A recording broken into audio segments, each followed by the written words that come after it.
Hi, everybody. I am really glad that you are here today. So, we're getting into Canvas here today, and I am normally going to try really hard to keep these videos short, like 2 to 3 minutes, just a really quick blurb about the content that we were focused on. But for this one, I am, forgive me in advance, be maybe just a little bit on the longer side because this is our first video in the series, and because I want to start off by showing you about that split screen idea that I mentioned in the reading component of this lesson. So let's go.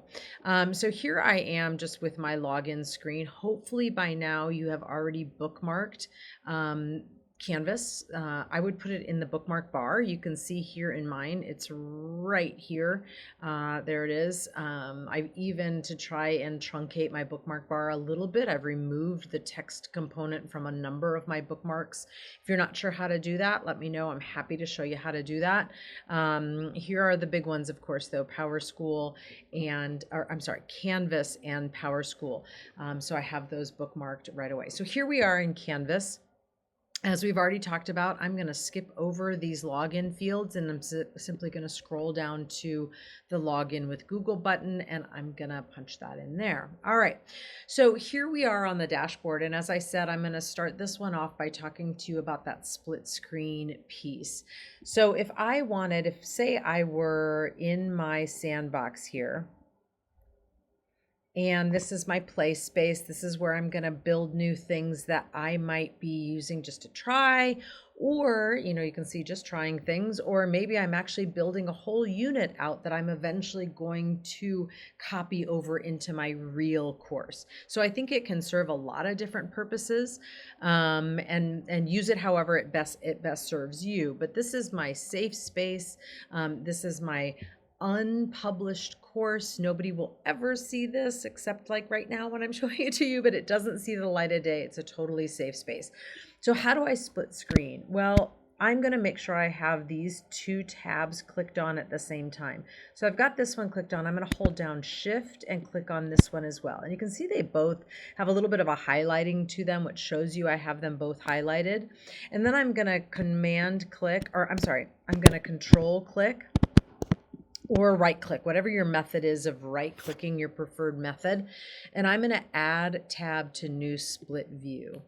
And that will split my screen between the two tabs that I had selected. And now I can be working in these multiple spaces at the same time. And so my space might be, again, you're watching this video over here on the right side of your screen and at the same time playing in your sandbox. Okay. That's not what we're here to do today, but that's just our introductory. So let's talk about what we are here to work on today, and that is to learn more about our dashboard and our courses. So your dashboard, when you do log into Canvas, you might have seen it already, but it does land me immediately in my dashboard. So this is your first port of call when you log into Canvas. I accessed it because I got sidetracked a little bit. I accessed it over here. This blue bar over on the left is called the global navigation bar. You can open it up a little bit. I don't know if you can see it down there because my face is in the way, but there is a little button, an arrow pointing at a straight line that you can expand this so you can see the names of these. It does not default to that. You do have to open that. But again, your dashboard is your main landing page. Here you will see the courses that you have favorited, and I will talk about what that means in just a second.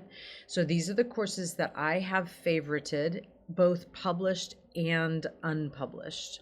Okay, so it is a little bit of both, and it is divided for the screen. So my main published pages are all these that I'm going to see up here. The dashboard is customizable using the three dots right here. I can go from card view to list view, to recent activity, and then back to card view. When I'm in card view, I do have the option to turn a color overlay on or off. That's totally personal preference.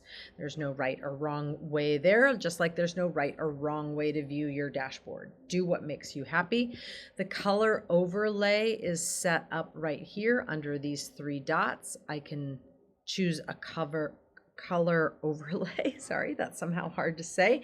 So I can choose a specific color overlay if I want to.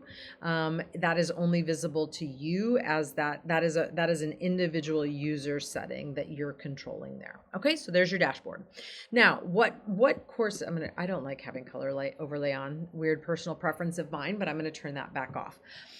So how did I get my courses favorited? Well, that is managed under courses, which is the option in the global navigation menu just below dashboard. And I can see all the courses for which I am a member, both student and teacher, by clicking on all courses.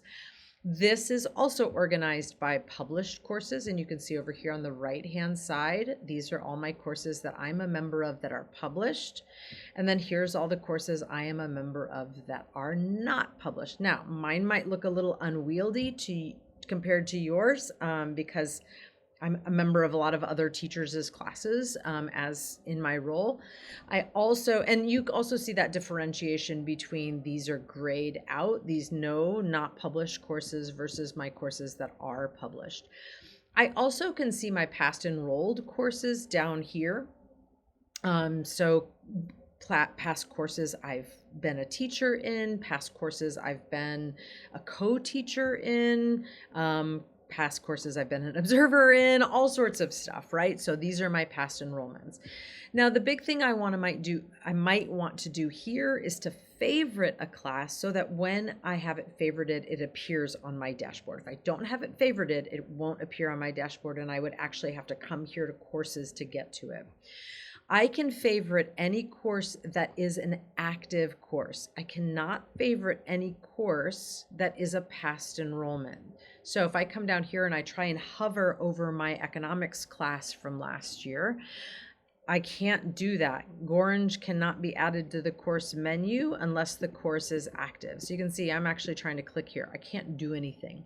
So this applies only to active courses. And you can see the difference between a course I have favorited with the filled in star and a course that I don't have favorited. The star is not filled in. So if I want it to be a favorite, I would fill in the star. If I don't want it to be a favorite, I make sure the star is not filled in, and it's just a click button. So for example, I'm done with the 12 days of Canvas. I don't need that on my dashboard anymore. I'm going to take that star away. And now if I go back to my dashboard, the 12 days of Canvas is gone, but my color overlay is still there. That's kind of annoying. So my 12 days of Canvas is gone. Okay. Here's another one. I set that up for Mary, and she's the one that runs FBLA, but I don't need to see that there. So I'm going to go to courses. I'll just do it one more time. So we lock that in. I'm going to go to courses. I'm going to go to all courses. I'm going to find FBLA in my active current courses. I'm going to get rid of the star. I don't have to save anything, okay? I come back to my dashboard, and I'm going to actually even see it rearrange itself just a little bit here, and it's gone. My FBLA, Mary's FBLA course is gone from my dashboard, okay?